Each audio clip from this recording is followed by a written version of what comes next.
Marie-Amélie, pouvez-vous nous dire l'objet de votre intervention aujourd'hui au Collège Colbert à Châteauroux?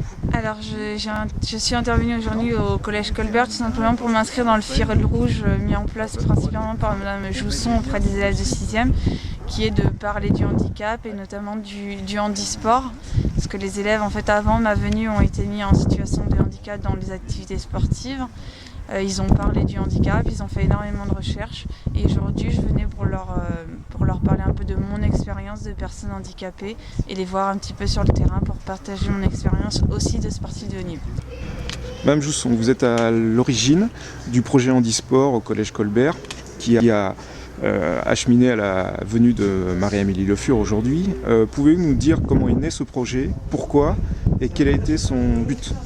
Alors le projet est né en septembre, en fait on a commencé les cycles d'athlétisme avec les classes de 6e et puis j'ai essayé de faire le lien avec les Jeux Olympiques de Londres et puis rapidement j'ai eu beaucoup de questions sur les Jeux Paralympiques.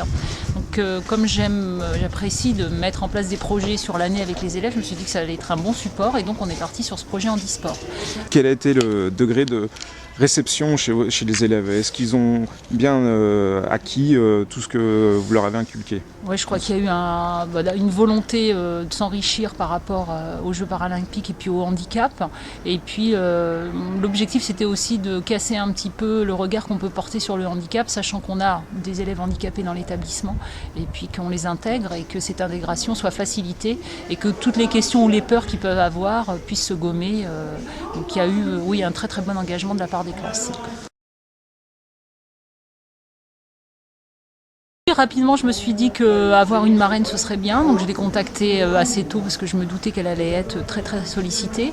Et puis, elle a répondu présente, sachant qu'il y avait vraiment un fil rouge par rapport à ce projet sur l'établissement, sur l'année scolaire.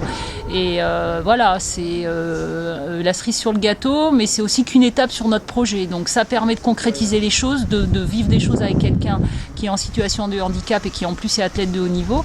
Et puis, elle lui a donné en plus des conseils aux enfants ce matin. Et puis, retransmettre des valeurs éducatives qui sont les nôtres aussi, c'est-à-dire le courage, l'écoute, le respect, le goût de l'effort, qui sont aussi importants qu'on soit valide ou handicapé.